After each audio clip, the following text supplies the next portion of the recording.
Hello बच्चों, कैसे हो? आपका स्वागत है त्रिपान स्टडी सेंटर में। आज जो हम करने जा रहे हैं कक्षा 8वीं विज्ञान अध्याय 13।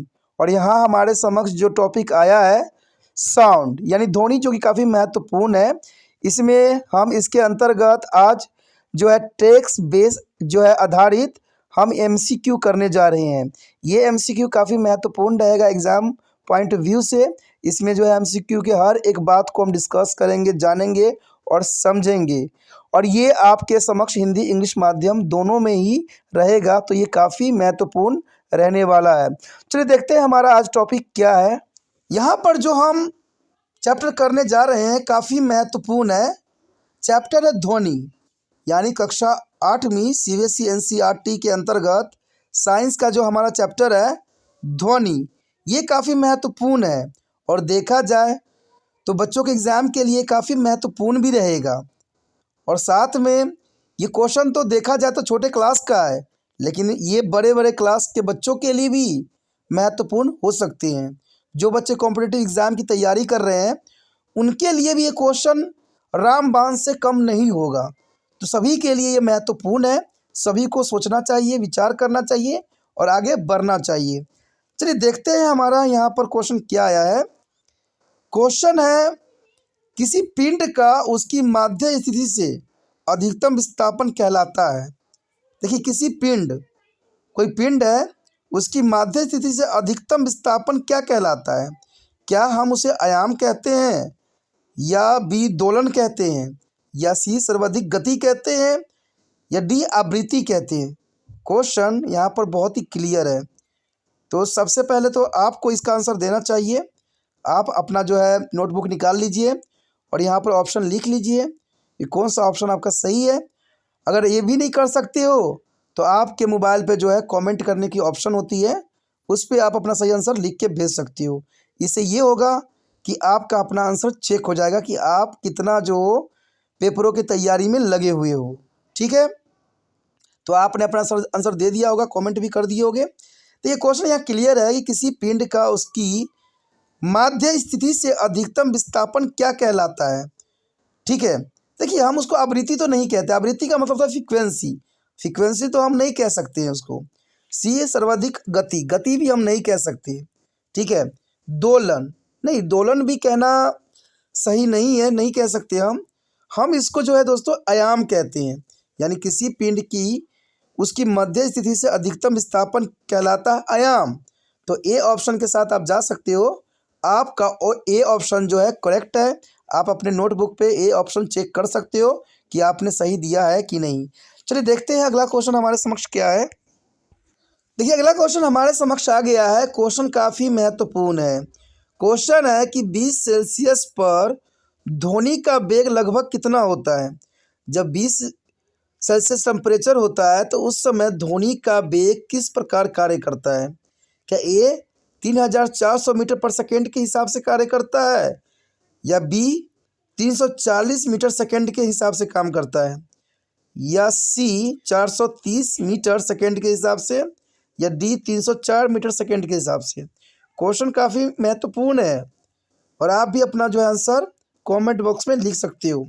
ठीक है, देखिए क्वेश्चन है कि 20 सेल्सियस पर ध्वनि का वेग किस प्रकार का होगा? तो ऑप्शन ए कहता है कि 340 मीटर पर सेकेंड, 3040 मीटर सेकेंड। ठीक है, यहाँ पर थोड़ा सा हो गया 3400 मीटर सेकेंड। तो देखा जाए तो 3400 मीटर सेकेंड ये ऑप्शन बिल्कुल ही यहाँ पर गलत है, यानी ये ऑप्शन गलत है।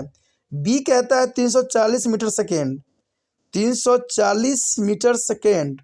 हाँ, ये आंसर सही है, क्योंकि 20 सेल्सियस पर ध्वनि का वेग लगभग 340 मीटर सेकेंड के आसपास होता है। तो इसका मतलब इसका बी ऑप्शन सही है। आप बी ऑप्शन के साथ जा सकते हो और बता सकते हो कि आपने सही आंसर दिया था कि नहीं। ठीक है, चलिए देखते हैं अगला क्वेश्चन क्या है। अगला क्वेश्चन हमारे समक्ष आ गया है। क्वेश्चन है, ध्वनि उत्पन्न होती है। ध्वनि उत्पन्न कहाँ पर होती है? क्या ध्वनि केवल गैर कंपन वाली वस्तु पर होती है, या बी कंपन और गैर कंपन वाली वस्तु पे होती है, या सी कंपन का ध्वनि से कोई संबंध नहीं है, या डी केवल कंपन करने वाले वस्तु? देखिए, जब ध्वनि उत्पन्न होता है आप अपने जो है गले पे हाथ रखिए, जब आप बोलिए तो एक वाइब्रेशन उत्पन्न होती है। ये तो जनरली आपने चेक भी कर सकते हो। आप बोलिए और अपने गले पे हम उंगली डाल के देखिए, देखिए वाइब्रेशन हो रहा है कि नहीं। तो ध्वनि उत्पन्न कैसे होगा? ऑप्शन क्लियर है, ठीक है। आप अपना आंसर जो है कमेंट बॉक्स पे दे सकते हो। देखिए ध्वनि उत्पन्न होती है, कैसे होती है? केवल गैर कंपन वाली वस्तु, गैर कंपन का मतलब होता है दोस्तों जो कंपन न करता हो। तो ऐसा तो संभव ही नहीं है। जैसे मैंने आपको बताया कि ध्वनि जो है, हम अगर हम गले पर हाथ रखते हैं तो ध्वनि वाइब्रेशन से उत्पन्न हो रही है। तो इसका मतलब ये तो गलत आंसर है, गलत ऑप्शन दे दिया यहाँ पर कि गैर कंपन वाली वस्तु। अगर कोई चीज़ कंपन करेगा ही नहीं तो ध्वनि कहाँ से उत्पन्न होगा? इसका मतलब ए ऑप्शन गलत है। बी कहता है कंपन और गैर कंपन वाला वस्तु। देखिए कंपन तो बात यहाँ तक समझ में आई, लेकिन साथ में इसने एक और वर्ड बोल दिया, गैर कंपन। जब हमने ऑलरेडी ए जो है ऑप्शन में हमने गैर कंपन को गलत साबित कर चुके हैं, तो गैर कंपन यहाँ पर कहाँ से संबंधित हो सकता है? इसका मतलब बी ऑप्शन भी यहाँ पर गलत ही जा रहा है। देखिए सी बोल रहा है कंपन की ध्वनि से कोई संबंध नहीं है। अरे भाई कंपन की ध्वनि से संबंध है, ये ऑप्शन तो बिल्कुल ही गलत बता रहा है। ऐसा तो होना संभव ही नहीं, जब तक कंपन नहीं होगा तब तक ध्वनि कहाँ से उत्पन्न होगा? तो इसका मतलब डी ऑप्शन सही है। डी ऑप्शन बोल रहा है कि केवल कंपन करने वाली वस्तु। बात सही है कि जो वस्तु कंपन करेगी वही ध्वनि उत्पन्न करेगी। इसका मतलब डी ऑप्शन आपका सही है। डी ऑप्शन के साथ आप जा सकते हो। बता सकते हो कि किन किन बच्चों ने सही आंसर दिया है। डी केवल कंपन करने वाले वस्तु से ही ध्वनि उत्पन्न होगी, तो डी ऑप्शन सही है। चलिए देखते हैं अगला क्वेश्चन क्या है। अगला क्वेश्चन हमारे समक्ष आ गया है। क्वेश्चन है आवृत्ति को हम कैसे व्यक्त कर सकते हैं, यानी हर्ट्ज को हम और क्या लिख सकते हैं? आवृत्ति को हम कैसे जो है रिप्रेजेंट कर सकते हैं? क्या उसको किलोमीटर में हम लिख सकते हैं? क्या उसको हम हर्ट्ज में लिख सकते हैं? या उसको हम ग्राम में लिख सकते हैं, या डिग्री सेंटीग्रेड में लिख सकते हैं? क्वेश्चन यह क्लियर है। आप अपना आंसर जो है अपने नोटबुक पे लिख सकते हो या कमेंट पे भी बता सकते हो, ये आपकी मर्ज़ी है। क्योंकि सबसे पहले तो आपको अपना नॉलेज चेक करना चाहिए और ये ज़रूरी भी है। तो आपने अपना आंसर सोच लिया होगा, चलिए ठीक है, अच्छी बात है। देखिए यहाँ क्वेश्चन क्लियर है कि आवृत्ति को हम व्यक्त किससे करते हैं। देखिए किलोमीटर से तो हम कर नहीं सकते भाई, किलोमीटर से हम कैसे कर सकते हैं? हम दूरी थोड़ी नाप रहे हैं। दूसरा बोल रहे हैं हर्ट्ज। हाँ हर्ट्ज सही है, क्योंकि आवृत्ति को हम हर्ट्ज में ही नापते हैं, इसको एच जेड से हम लिखते हैं, ठीक है। तो इसका मतलब बी ऑप्शन आपका सही है। बी ऑप्शन के साथ आप जा सकते हो। B is correct for this question, यानी आवृत्ति को व्यक्त किया जा सकता है हर्ट्ज में। चलिए देखते हैं अगला क्वेश्चन क्या है। जैसा कि आप देख सकते हो आपका अगला क्वेश्चन आ गया है कि प्रति सेकेंड दोलन की संख्या क्या कहलाती है? प्रति सेकेंड दोलन की संख्या को हम क्या कहते हैं?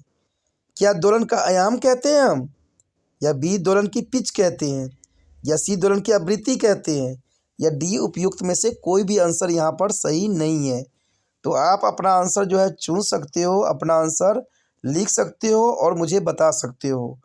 देखिए क्वेश्चन यहाँ पर बहुत क्लियर है कि प्रति सेकंड दोलन की संख्या को हम क्या कहते हैं? क्या कहते हो? क्या दोलन का आयाम कहते हो? आयाम तो हम नहीं कह सकते, ठीक है। बी दोलन की पिच को कहते हो? पिच भी कहना संभव नहीं है, क्योंकि पिच हम इसको नहीं कह सकते। क्या दोलन की आवृत्ति को कह सकते हो?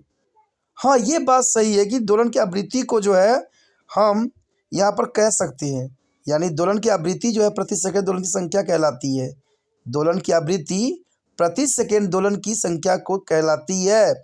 इसका मतलब सी ऑप्शन सही है।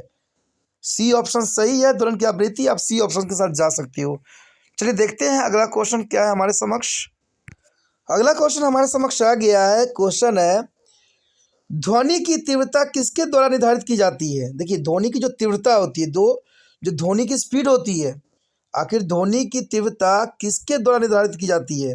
ए डोरा डालना, बी आवृत्ति, सी आयाम, डी समय अवधि। क्वेश्चन काफ़ी इंटरेस्टिंग है और काफ़ी महत्वपूर्ण भी है। आप अपना आंसर जो है कॉपी पर भी लिख सकते हो और कमेंट बॉक्स में भी लिख सकते हो, इससे आपका नॉलेज का पता चल जाता है। तो क्वेश्चन यहाँ समझ गए होंगे कि ध्वनि की तीव्रता किसके द्वारा निर्धारित की जाती है। देखिए डोरे डालना, ये तो ऑप्शन बिल्कुल ही ऑड लग रहा है, ठीक है, यानी ए ऑप्शन जो है बिल्कुल ही गलत है। ए ऑप्शन को तो हम सोच भी नहीं सकते। बी आवृत्ति, बी आवृत्ति थोड़ा मोड़ा तो लगता है, बट ये आंसर सही नहीं होगा क्योंकि आवृत्ति नहीं होती है। सी आयाम, हाँ ये सही है, सी आयाम, किसी आयाम जो है ध्वनि की तीव्रता किसके द्वारा निर्धारित होती है, तो आयाम के द्वारा कि कितना आयाम हुआ है। तो एम्पलीट्यूड काफ़ी महत्वपूर्ण है। इसका मतलब आयाम आपका सही है ऑप्शन। आप सी ऑप्शन के साथ जा सकते हो। सी अपने जो है नोटबुक पे लिख सकते हो और अपने पेपर में जो है सी ऑप्शन पे लगा सकती हो। तो ये काफ़ी महत्वपूर्ण बात है। चलिए देखते हैं अगला क्वेश्चन क्या है। अगला क्वेश्चन हमारे समक्ष आ गया है। क्वेश्चन है कि एक कंपनमान पिंड द्वारा 1 सेकेंड में किए गए कंपन की संख्या होती है। यानी एक कंपनमान पिंड द्वारा 1 सेकेंड में किए गए कंपन की संख्या होती है। ए आवृत्ति होती है, बी शोर होता है, सी जोर होता है या डी पिच होता है। तो क्वेश्चन तो यहाँ पर काफ़ी महत्वपूर्ण है और आप इसका आंसर दे सकते हो और मुझे कमेंट भी कर सकते हो। आपने अपना आंसर सोच लिया होगा।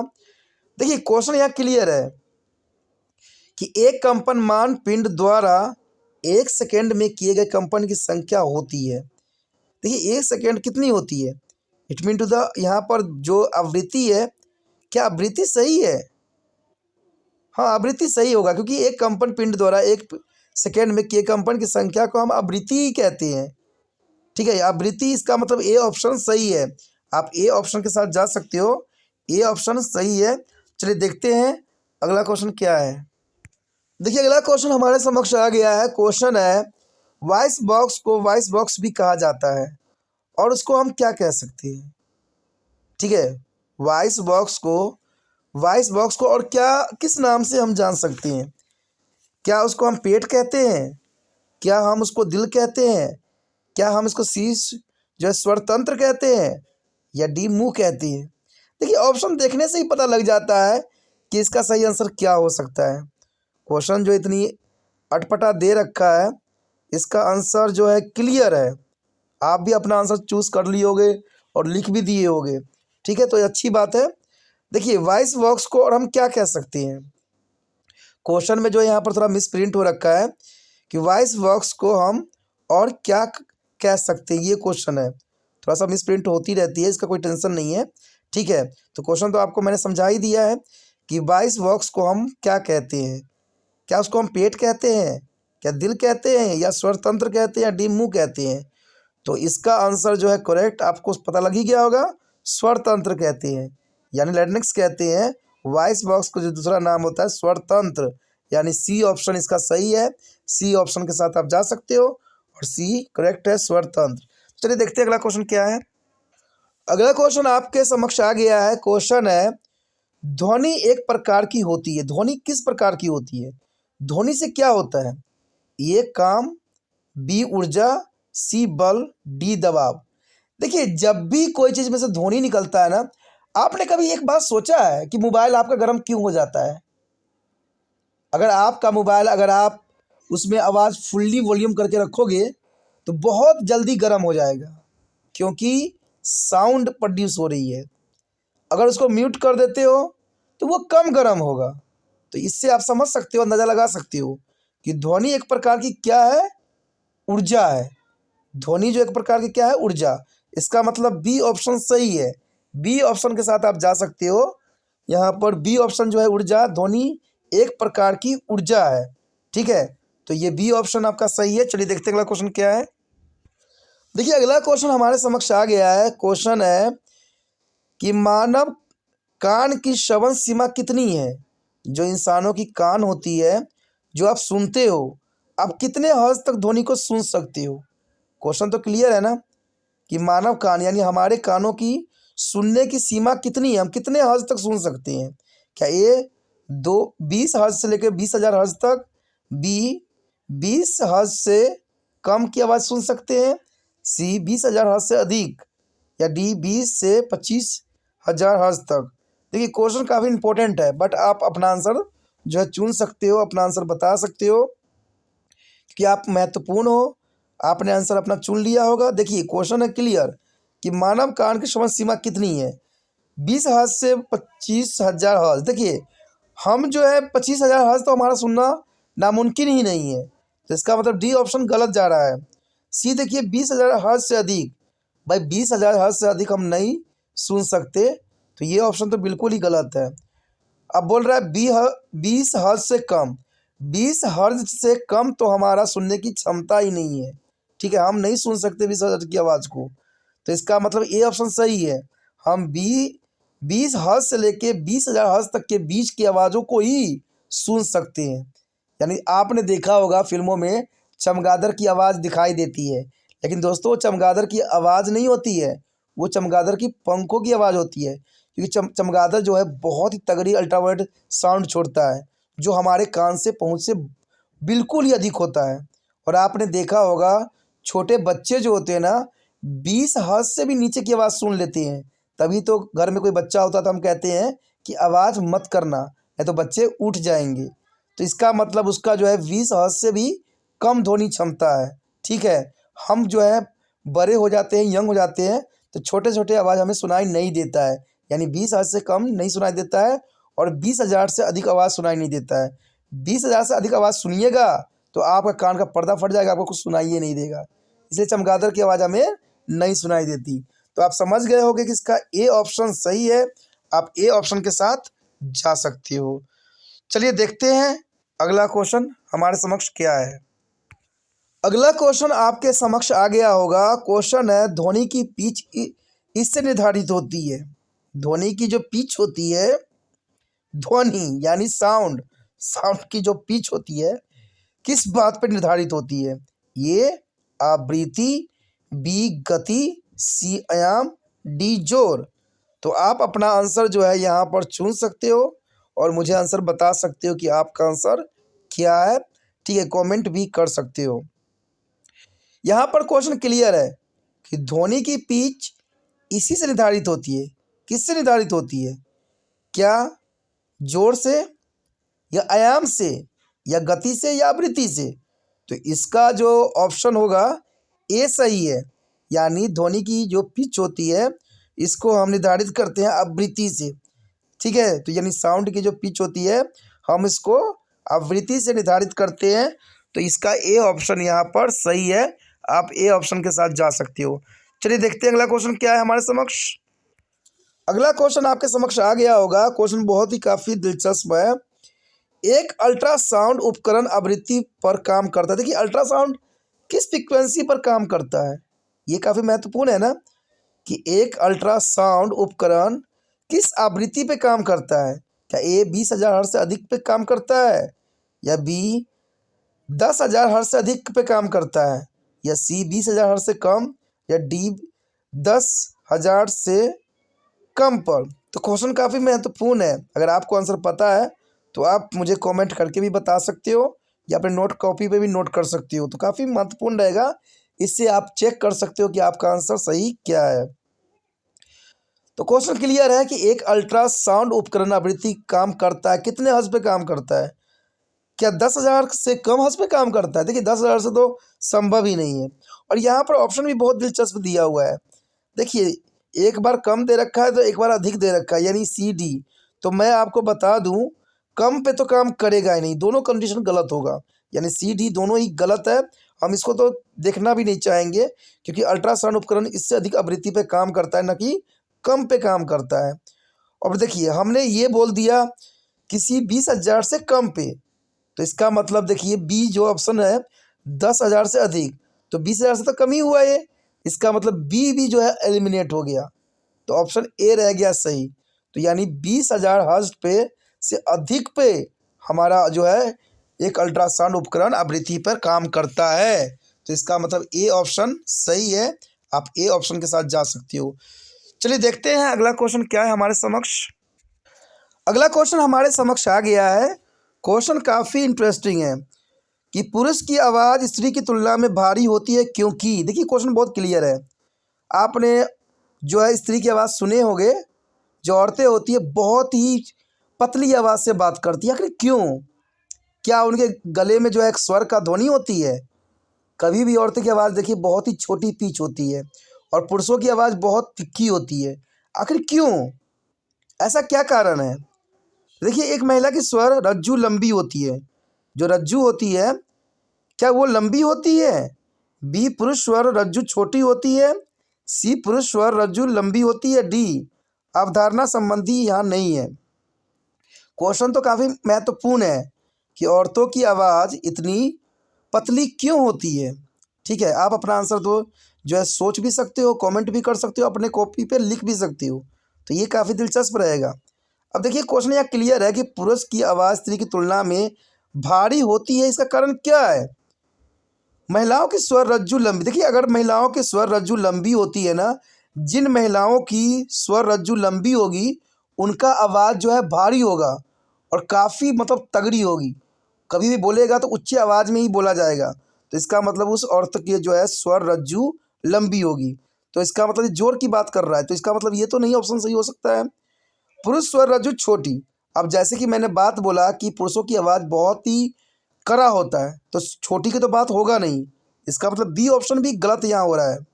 सी देखिए, पुरुष जो है स्वर रज्जु लंबी, हाँ ये ऑप्शन सही हो सकता है क्योंकि हमने जो है पहली महिलाओं की रज्जु की लंबी कहा तो हमने गलत बता दिया था। तो इसका मतलब यहाँ पर सही जाएगा, सी ऑप्शन इसका सही है कि पुरुष स्वर रज्जु लंबी होती है, जिनके कारण जो है पुरुषों की आवाज़ भारी होती है और स्त्रियों की आवाज़ जो है स्वर रज्जु जो होती है छोटी होती है। देखा जाए तो काफ़ी महत्वपूर्ण क्वेश्चन है। दोस्तों इसी के साथ हमारा ये टॉपिक ख़त्म हो जाता है जो काफ़ी महत्वपूर्ण था एग्ज़ाम पॉइंट ऑफ व्यू से। इसमें जो है हमने हर एक क्वेश्चन को बखूबी करने की कोशिश किया, समझने की कोशिश किया और ये काफ़ी महत्वपूर्ण भी था। हमने हर एक बात को समझा, जाना और एनालाइज किया। अगर आपको ये सारी बातें अच्छा लगा तो जितना हो सके इस वीडियो को शेयर कीजिए, क्योंकि शेयर कीजिएगा तभी दूसरे बच्चों का केयर होगा। और तिरपान स्टडी सेंटर का एक ही उद्देश्य है कि वीडियो हर बच्चे तक पहुंचे और हर बच्चे जो है इस वीडियो को फ़ायदा उठा सके और इसका माध्यम आप बन सकते हो। और आप कैसे माध्यम बनोगे, आप जहां पर जो है यूट्यूब पर देख रहे हो वीडियो, वहां से जो है शेयर का आपको ऑप्शन दिख रहा होगा, तो इसको शेयर को बटन दबाइए और जैसे शेयर के आप बटन दबाओगे आपको जो है वहाँ पर व्हाट्सअप, इंस्टाग्राम सभी आ जाएंगे। तो आप व्हाट्सअप पे ले जाइए और अपना जो है स्टेटस पे इसको जो है कॉपी कर दीजिए।